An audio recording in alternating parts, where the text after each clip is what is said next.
Welcome to the Stretch to Go podcast. My name is Ian Ray, your host. Today I have Matt Loberstein, based out of San Diego, California. He's the founder and creator of Rhizal grounded barefoot shoes.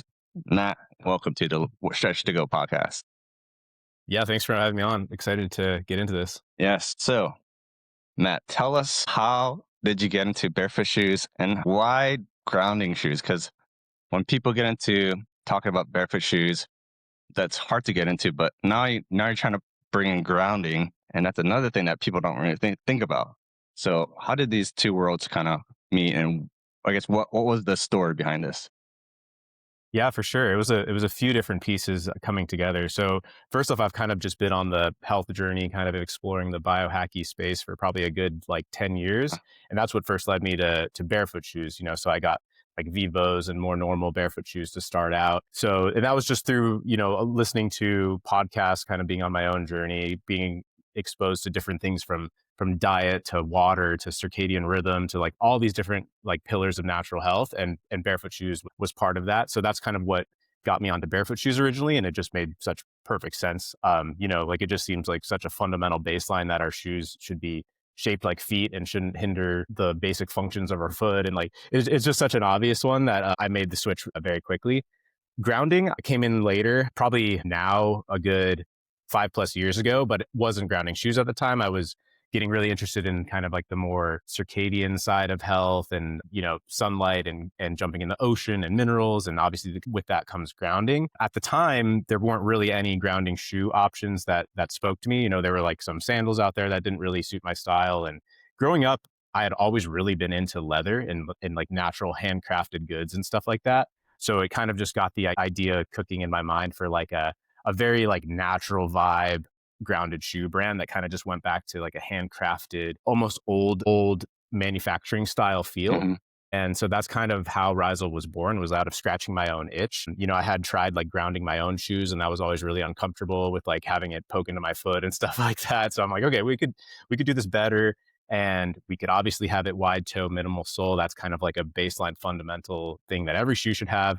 But I wanted the grounding aspect as well. And then the third important factor was a focus on natural materials, because even today, most barefoot shoes are, synthetics and plastics and things like that. So really try to have a focus on natural materials touching the body. And then the name Rhizal, because I know I mispronounced it. Most people do, probably. What's the name behind Rhizal? Yeah, no, totally. A lot of people, it's really easy to get it wrong if you just see it typed out. One of the downsides, but it actually comes from the word mycorrhizal, which in that context, maybe you've heard that word, and then you're kind of like, oh, the pronunciation makes sense. But the mycorrhizal network is how trees like send signals through their roots in the soil system. So the myco part is from like fungi, like mycotoxin. Myco is the root word for fungi, but MYCO. So yeah, the actual full word is MYCORR. There's two R's, mycorrhizal, and then the Rhizal part is spelled like our brand name Rhizal. But the Rhizal part, and this is how we got there, is I was when I was brainstorming names, I was really thinking about this, like obviously this like information network, like connected to the ground, the root, the source, words like that. And I was like thinking about the word root a lot, and basically this Rhizal part of mycorrhizal means of the roots. So it's like the myco signals of the root system. So the Rhizal part kind of means like of the root system. So it's this, to me, it kind of means like you're connecting to this like living information network of the ground and of the earth itself. So kind of just symbolic, but I felt like it was a cool name and kind of represented the whole vibe. Yeah, no, dude. It fits the description of what these grounding shoes are and what grounding is, right? Is just putting your feet on the earth and letting it, do its thing. But I'm always curious too, is like, so when I got into barefoot shoes 2 years ago, like I had to slowly, learn about the importance of training my foot. But I guess, what would you say in your own store, in your own, I guess, take? Is it easier to get into grounding first and then barefoot shoes, or which one? Well, I think grounding, you pretty much, there's no barrier to entry to get into grounding. Mm-hmm. You can do it for free. You can just go outside, go to the beach ideally, or go in your backyard, find some non-glyphosate sprayed grass ideally, and take your shoes off, and you can touch a tree. There's grounding bed sheets and grounding mats and things like that, which maybe we'll get into later. But realistically, you can go ground like right after you, maybe you're grounding while you're listening to this podcast. You literally just have to touch the earth. So you can, very, very low barrier to entry there. You're not gonna, have some strange adverse reaction or hurt yourself touching the earth as humans did for all of history until quite recently. Whereas barefoot shoes, of course, I'm sure you've covered this extensively on your podcast, and you probably even know more than me on a lot of these aspects. But yeah, I think for some individuals, you do have to take it a little easy transitioning. For me, I personally just went straight in. I just went full barefoot shoes every day. Never really had a problem. I did feel my ankles like definitely strengthening, and my stability improved, and my toes widening, and just generally less. I used to have a lot of knee pains and things like that and issues growing up. So, Hmm.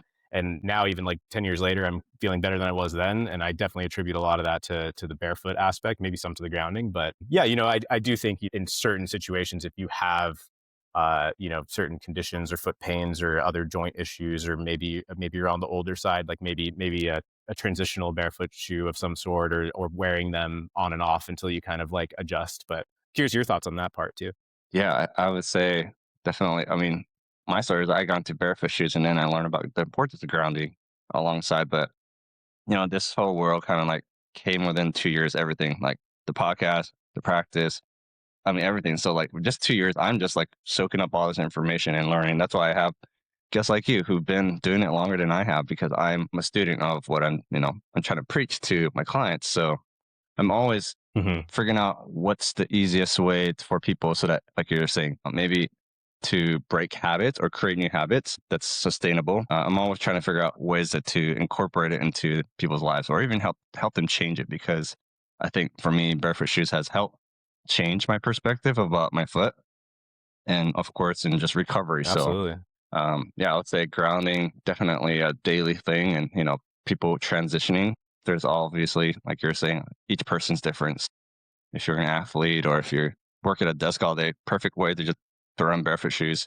But if you're active, all the time, and you're an athlete, and let's say you're in like cleats or specific type of shoes, then I'll say transition slowly. But that's my take. Yeah, I've even seen that change over recent years of after a long time in barefoot shoes is more on the athletic side. Like now, even the barefoot people are welcoming like a little bit more cushion as long as it's still zero drop and all of that. Hmm.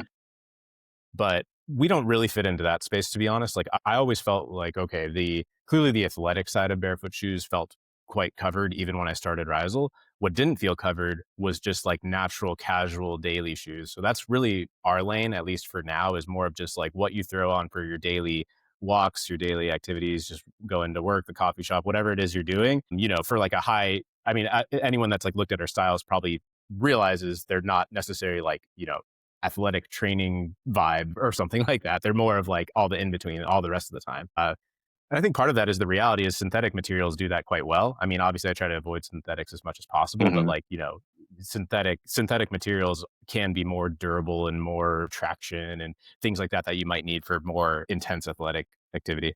And I forgot, what year did Rhizal start? I guess what year was that inception? It was January 2023, so just past 3 years. Dude, that's crazy. Okay.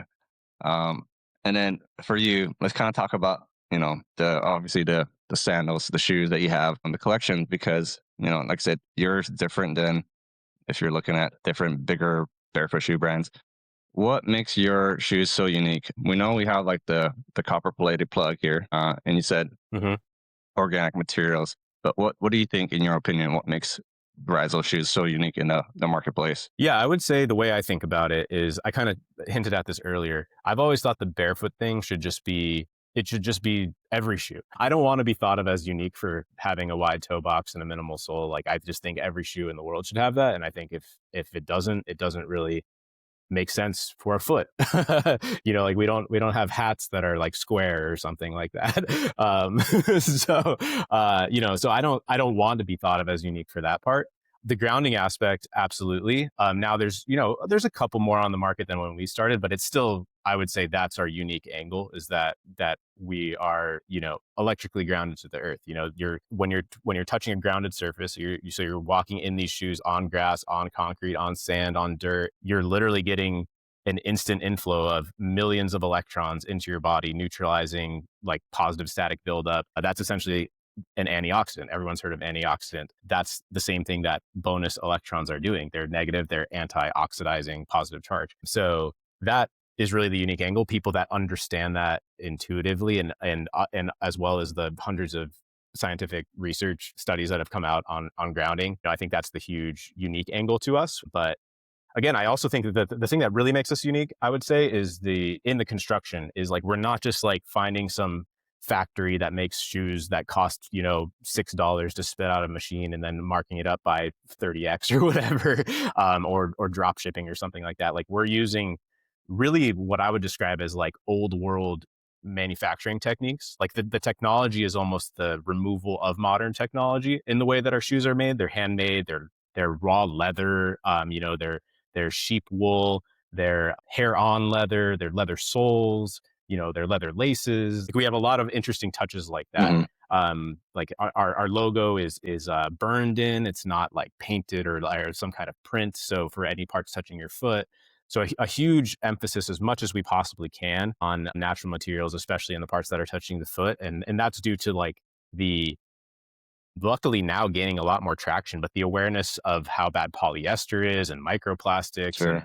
absorbing it into your body and into the environment.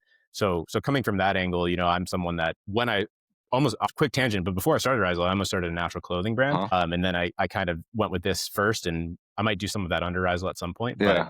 that's kind of why it has that aspect, is like, I just, so yeah, long story short, I would say what really makes it unique is Barefoot is just requirement. Hmm. Grounding is really our big angle, but our unique touch on it is doing it in a way that feels ancestral and natural and handcrafted and, kind of like anti-synthetic as much as possible. Sure. I mean, I think it makes sense to me as well. I mean, your feet is sensory organs. It picks up everything, right? I mean, so if you want to, talk about how the feet and hand absorbs a lot into the bloodstream, I mean, that's just typically where the biggest pores are, right? Probably in, Yeah. I never thought about Yeah. it. The feet are, Yeah. yeah. I never thought about it until, like I said, get into all this foot because, like, yeah, I could buy something cheaper, but if I'm thinking, I'm in the space of long term and longevity, I probably would want to invest in something that's gonna, last a while, and of course, quality made. So it's great that's factory made. It's does for a certain type of shoes, but yours is, like I said, more old school, fact, handmade. Mhm. Yeah, and bringing back old stuff like the leather sole, like even they're grounded even without the copper. Technically, the copper is more conductive, but Hmm. a leather sole is something that we shoes used to have leather soles, and then eventually, rubber. We'll get into this when we talk about some new products too, but rubber is a natural material. Rubber is from the rubber tree. But when you hear of a shoe having rubber soles, it's not pure rubber. It's this like weird, synthetic formula that makes like plastic rubber. It's like a tire material Hmm. basically, right?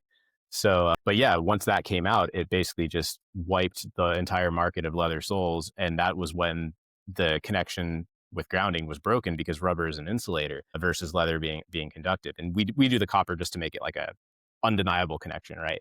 But yeah, bringing back those old world sort of methods, and just the vibe of having your foot, like the ones you have there on the desk are the kuyu with the sheep wool lining. And I'm curious your thoughts on this. Actually, Yeah. quick tangent, but not fully tangent. But this whole like recovery shoe craze, I think is kind of silly, because they're all just like cushy, like literally spit out of like plastic mold machines.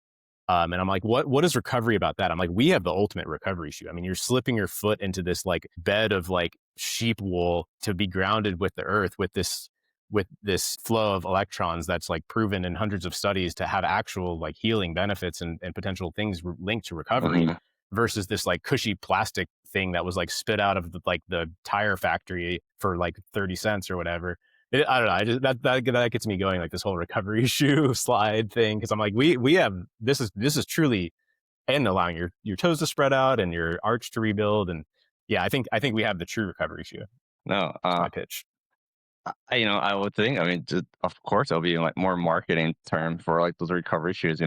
Okay, say like someone who's, you know, it feels nice and comfortable where you're sleeping on the bed, but I think that kind of does the opposite of recovery, because recovery should be, yes, relaxing, but it should also be something that's active. Like there's active recovery, and so this is kind of more like I would say in the active recovery than a passive one. So if you're looking into sauna, cold plunge, those are still active. You're doing something to recover rather than just sitting on the couch and doing nothing. So I would say Yeah. definitely that's where I would say the type of people who would go towards, those, I don't know, foam padded soles, I guess Hmm. slip-ons, whatever you call it, or even those Nikes. Those Nikes that came with the sensory, the little Hmm. bubbles. Like Yeah. that's such a thing. I'm like, you can just put on your foot, but just put your foot on the ground. I mean, that's where you can feel sensory. Yeah. Like you don't have to buy a Step.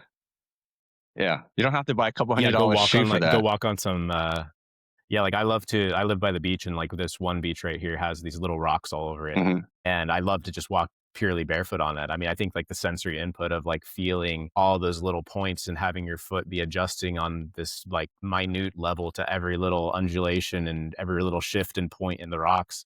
I think that stuff is really important. But in a way it is cool to see even a brand like Nike sort of making a nod to that, but I agree, it's like it's not quite there. It's just not done in quite the right way. But Let's talk about more of your shoes. So as far as like um, the benefits of the shoes. So we talked about leather, but what other things are you creating? What do you have in the pipeline that's helping people to say, hey, maybe I should look into a grounding shoe, for in your arsenal of shoes that you have? Because most people probably do have several pairs.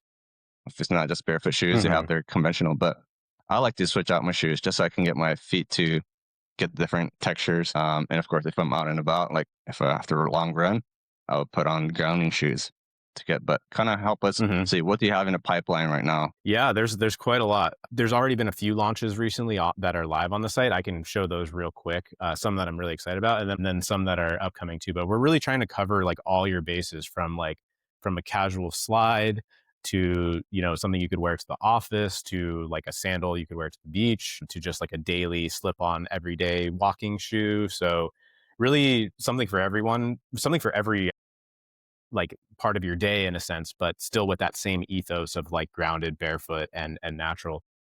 Yeah, I mean the ones you have on the desk, I think are one of our like most iconic of all time, in my opinion. That like became like that's what I picture when I picture Rhizal. Like I'm so proud of that design. I wear the same ones you have there almost every day. I just love them. We recently came out with this. I don't know if you've seen this yet. Yep. The Miro. Yep. I've seen those. So so these are like almost like the shoe version of that because they have a lot of the same material, as you can see, the same sheep wool, the same undyed hair on cow leather, but in like a loafer moccasin vibe style. Hmm. So these ones, I think they're a recent launch, so not enough people know about them yet. We need to get them out there, but I think this is like I've been wearing these like every day. I mean, they're definitely one of my favorite of the new styles. That one's sister, I'm really excited about. This is the Noma. So this is kind of like a like Ugg boot, like woman's same vibe, leather, copper, sheep shearling. So really kind of going after that like mini women's boot uh category. So those I'm really excited about, and those are already live. There's a couple colors of each of these, but um yeah, should I show some that aren't live? Or actually, sorry, one more that is live. This one launched recently. Arca Ooh. High. Nice. Yeah, That looks nice, dude. these are pretty cool. What's Thanks. the same thing? The lining. These ones don't have the sheep lining because sometimes I feel like with a high one, it might get a little too hot. Okay, We could do that. We can also even do made to orders for people, just FYI. Like they can't be exchanged if they're a custom order. But if you saw something that you wanted that didn't exist, like we can do that made to order because we're so handcrafted. So if you saw this and you're like, well, I want that with the sheep, like easy, that's cool. hypothetically. But yeah, those ones are really cool, underrated because they're new. This one hasn't dropped yet, but the blacked out version of the same thing. So that's in like intense sun, so it looks kind of a weird color Yeah. right now, Okay. but they're black. The sun is like blasting through my window right here. Should we get into some Sure. others? Let's do it. Yeah, this one also just launched. Sorry, but The Mary women's Janes. like Mary Yeah. Jane. Okay. Yeah, the Mary Jane flat. A few colors of those as well. So that just launched. Um, these haven't dropped yet, but just like a Oxford Okay. same construction, everything, just changing the cut to make it, office presentable for the people who want to like secretly be a hippie when they're at work or something like that. Is that for both like what you call it, women's and men's line, or just is that unisex?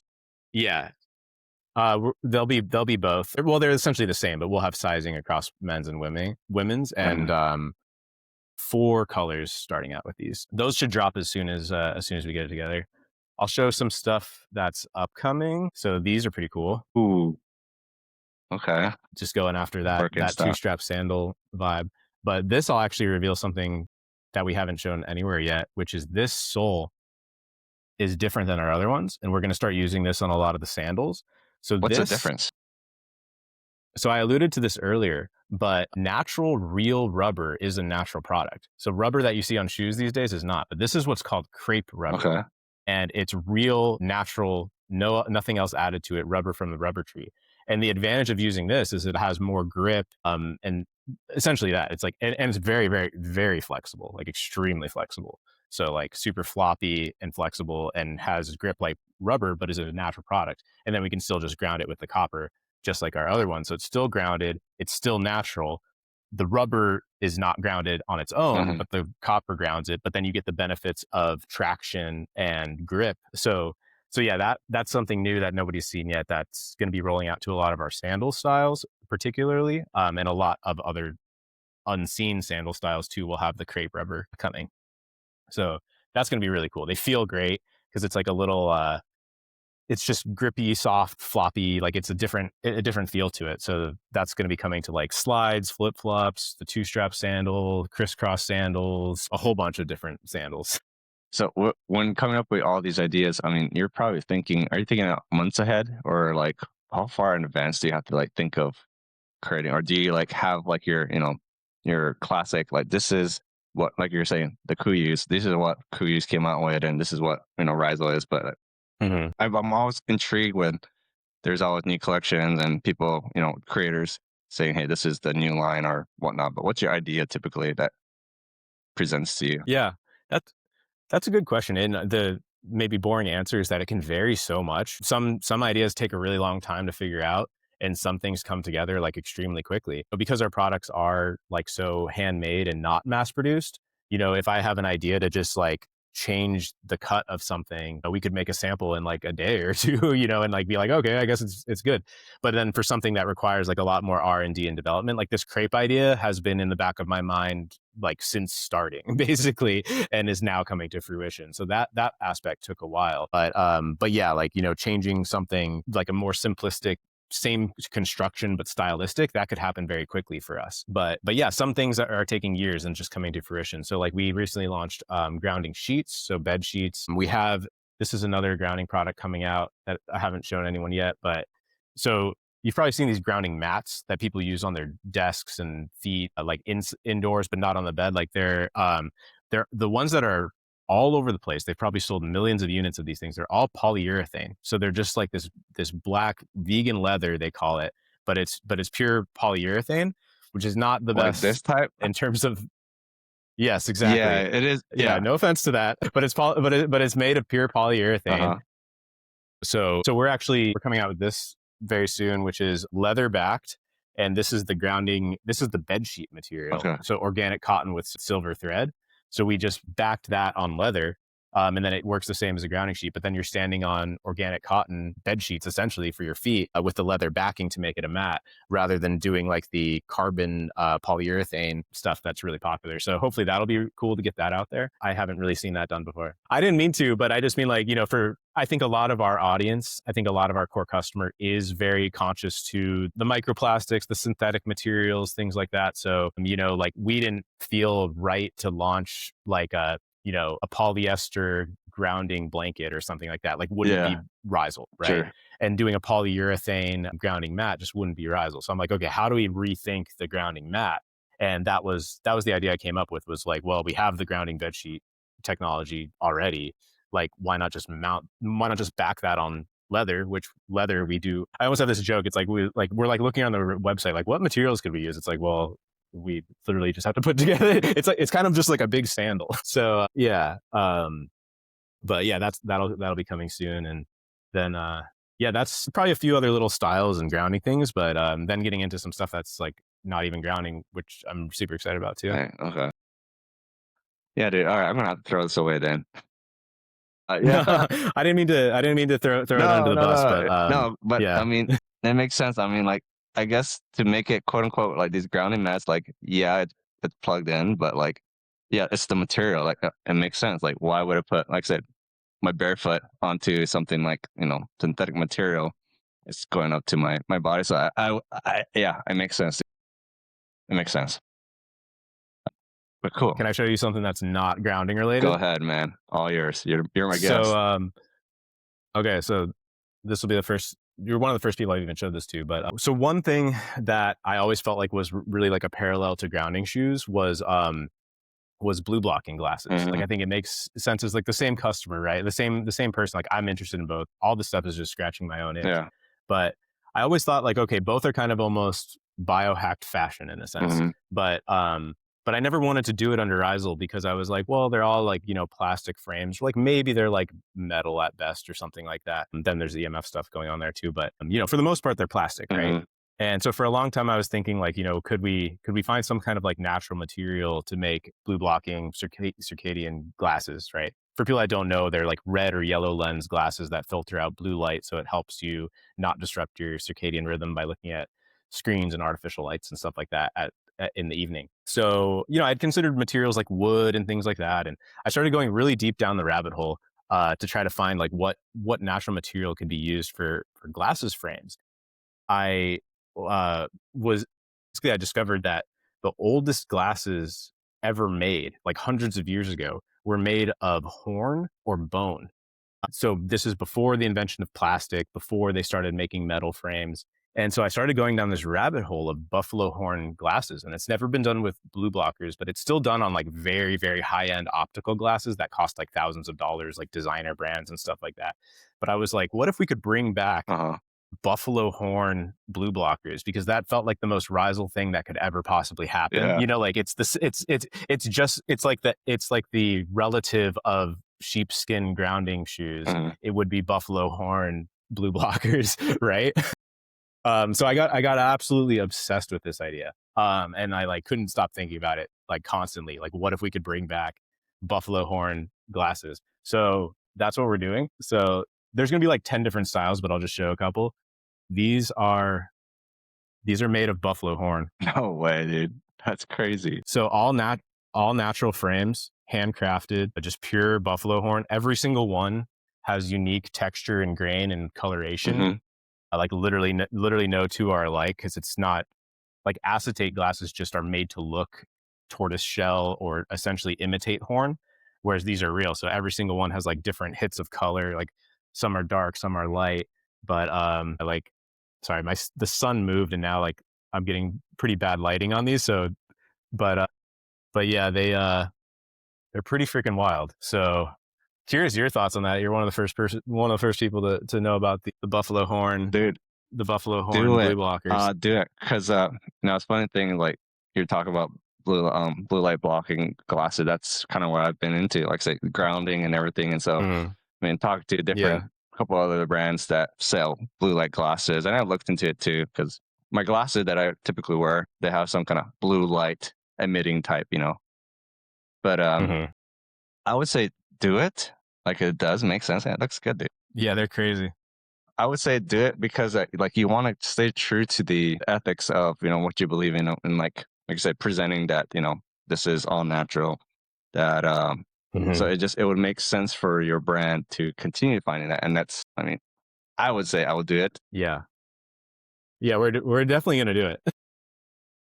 but like I said, But I yeah. was getting into blue light blocking glasses because like I said, I'm constantly in front of screens, and so like it's helped me to kind of learn about the importance of it. And I put away my phone at night and turn it off, even though I've gone to that.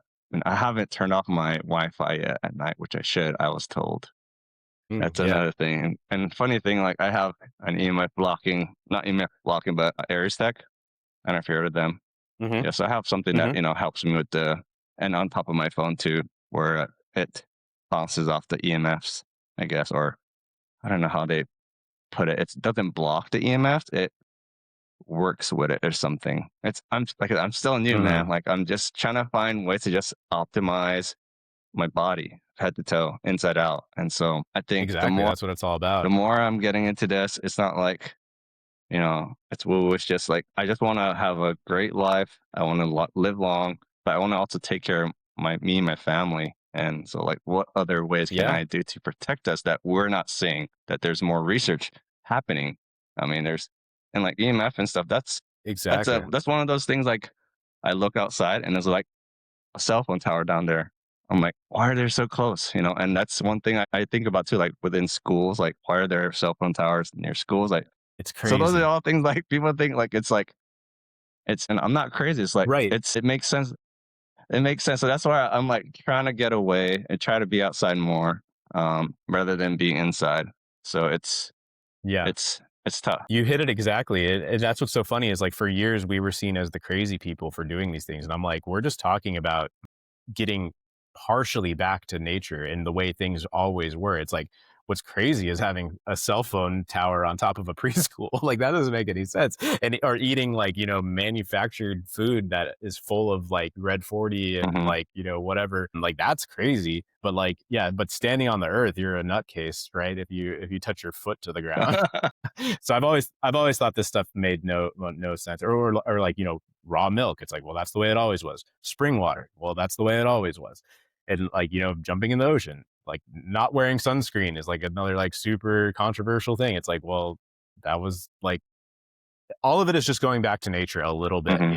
and the reality is like we have to kind of do these unnatural things in our unnatural world to bring us back to natural, right? Like that's why we wear blue blockers to block the artificial light at night, or we wear grounding shoes because it would be great if we could be barefoot all the time. I'm actually an advocate of that. Like sometimes we'll get comments on our ads or something, and it's like, well, you could just not wear shoes. I'm like, well, you definitely could just not wear shoes. Yeah. That's great. I'm actually like, I'm a fan of that if you do that. But realistically, you're probably not doing that all the time.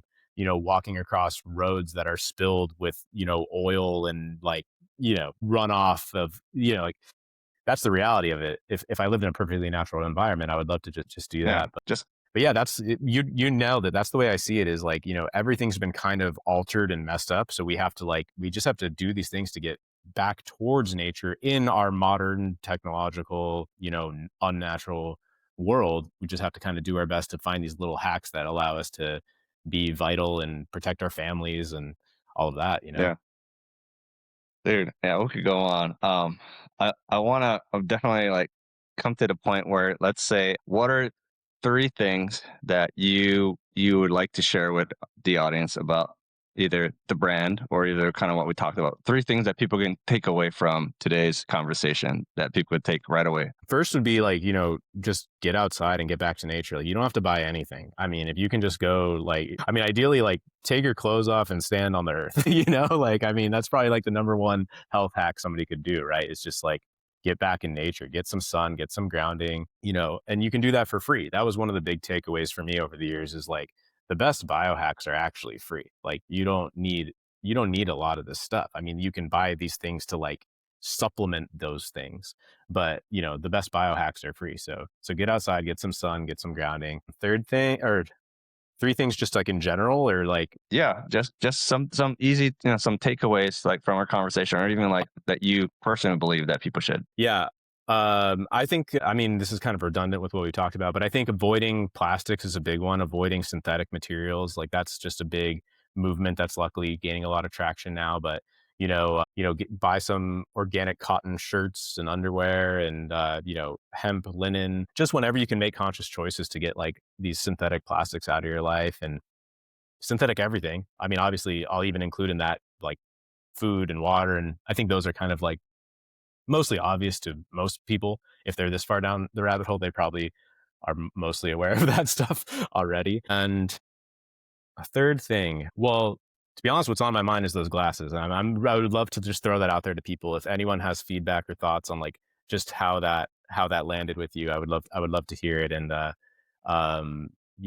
just that material, I'm very obsessed with it. As you can probably tell, I'm like thinking about buffalo horn 24/7 right now. So just curious. I'll just throw that out to people, and that even ties into plastic, right? It's kind of like nature's plastic. It's very lightweight, and so I'll throw that out to people. Like, what are your thoughts on that? Do you think that's cool, or have I lost my mind? Oh man, just stick true to yourself, to what you believe in. I think that's really where you have your followers, your audience, people like myself, kind of on that same wavelength. So man, keep doing that. Looking forward to a lot of those new upcoming releases coming out as well. So Yeah. how can people find you? Where can they purchase the shoes? Where can they learn more about, your the Rhizal brand? So share with us, email, website, social, any way that they can interact with you. Yeah, best place is Rhizal.co, Rhizal.co, Rhizal.co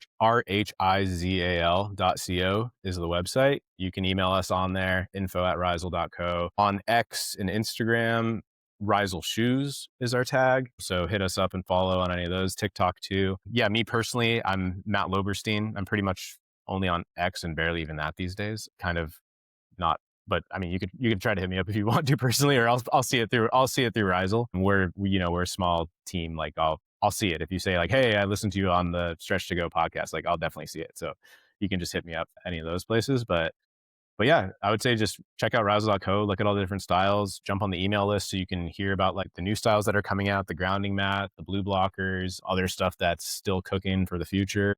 But yeah, take a look at I mean, we already have a lot of different styles. So I would love for people to take a look and give us any feedback on styles you want to see, things like that. And yeah, we're always happy to hear from people and just get people's thoughts on, you know, our customers are like our friends. Our customers are like-minded people. And I think that's the coolest thing about this business. I started it for myself, and the customers are people that think the way I think. So it's a lot of fun. So yeah, I'll leave it at that. Cool. Well, appreciate you, Matt. Thanks for having me Yeah, on. man. Thank you. Thank you for sharing your the brand. Thank you for sharing your knowledge, and appreciate you, man. Yeah, appreciate you. Thanks again.